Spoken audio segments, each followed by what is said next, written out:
So today we're going to do a cuffed hem. We're going to lay out the pair of pants just like normal. And usually on the card they're going to highlight with cuffs. This is usually for an older gentleman and it's not as common, but we're just going to align things like normal for a regular hem. First, adjust the pin.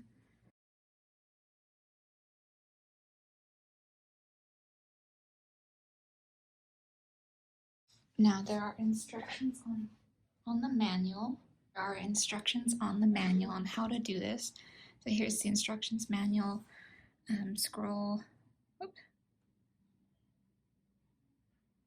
down to cuffed hem, and it has brief description and as well as instructions.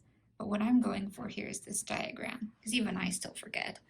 The first line we're going to need to draw is just the regular finished hemline, which will be right here. But before I do that, I'm going to measure 35.5, write it down. Now, this first line is just the regular finished line that we normally do on regular hems, and that will be our finished hemline. So we're now drawing line A.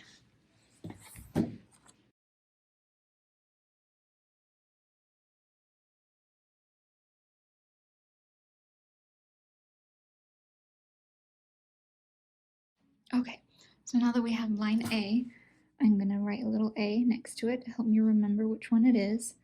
Next, on our little cheat sheet here, we're going to go 1.25 inches down from that. Whoops. And then we'll be drawing line B.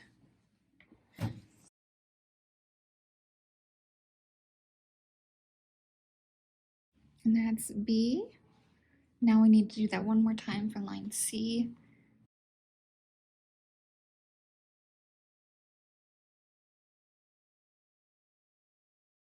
Now we need to draw line D, which is just 1 inch down from line C. And line D is our cutting line.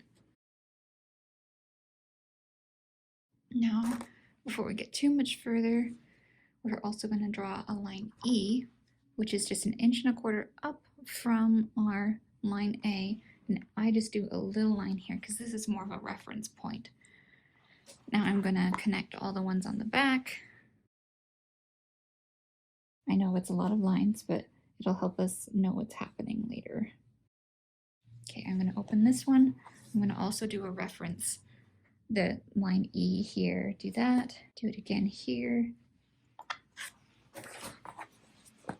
Flip over, connect all the lines.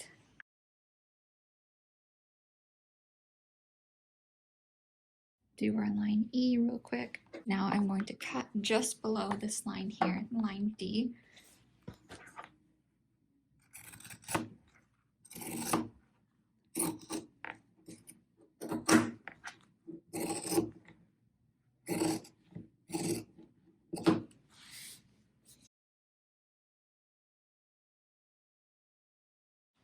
Next, we're going to take it to the iron, and to help give you a visual of what's going to happen is I'm going to fold it in on line C, kind of like for a normal hem, and then we stitch it down with the hemming machine as well. But from here, once all that is stitched down, we're going to essentially fold this up and tack it down. So that's the gist of what's happening, and it'll make more sense as we go through and do some more. So now we're just gonna, here, I'll start with this one so you can see the A and the B's and all the lines and their letters. So I'm gonna tuck in at line C.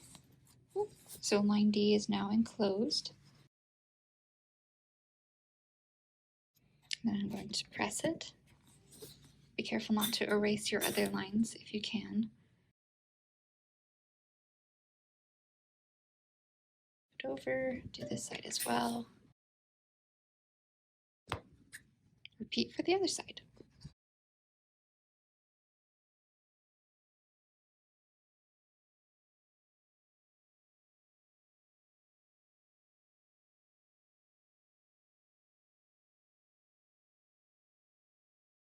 Then turn it inside out, and it's ready to go to the hemming machine because we're going to stitch along this. For sewing this, you'll probably have to align with the screw right here instead of the edge of the foot, just because we have roughly an inch of fabric here instead of normal.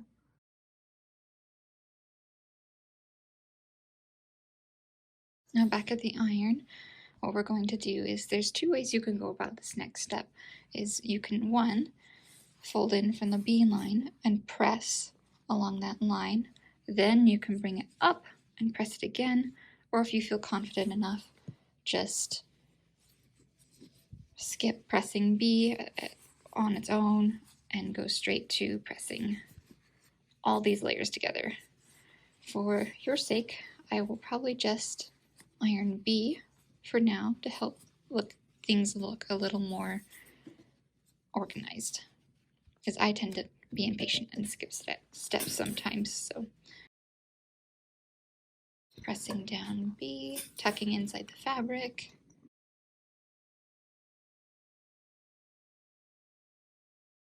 Then once B has been tucked inside, now all you're going to do is A is now going to be the middle of the cuff fold. And that's where this reference line E comes in handy, because now we're referencing where that goes. I'm going to take some finagling. Sometimes I'll grab the sausage and use that as a line, as a prop to get in there. Other times I can get it just fine. Just trying to make sure those corners don't get tucked in too far. And I'm going to iron it. And this side got a little bit off, if you can see that. So I'm going to fix it. Just nudge things around a little bit until things line up.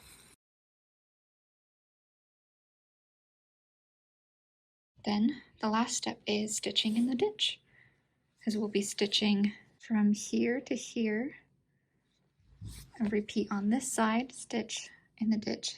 Try to line things up for the seam as best you can. Stitch from here to here from the top.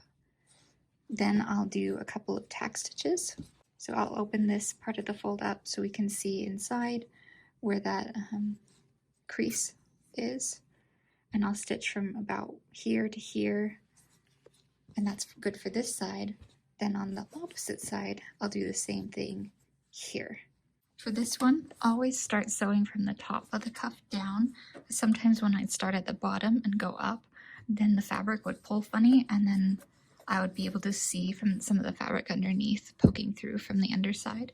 So start from the top, line things up, stitch in the ditch.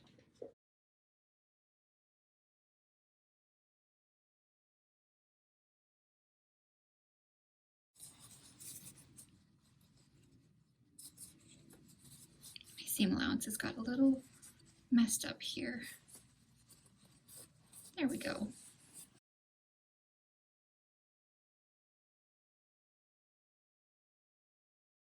Now for our tack stitches, I'm going to open this up so we have all of this visible. Here's that crease. Is it either the center front or the center back? The one that goes straight down the front. And I'm going to go to the right of it a little bit here and just stitch a line.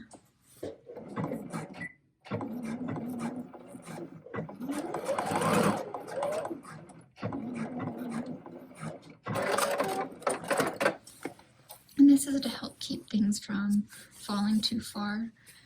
Because if, here, let's see on this side, if it gets washed or something, this is just going to keep unfolding like this. So the reason why I tack it is to help keep it from doing that, because now it may move, but it's not going too far. And I usually just do the two. So I've already done this side, which we can see here. So now I'm going to go to the opposite side and do this corner.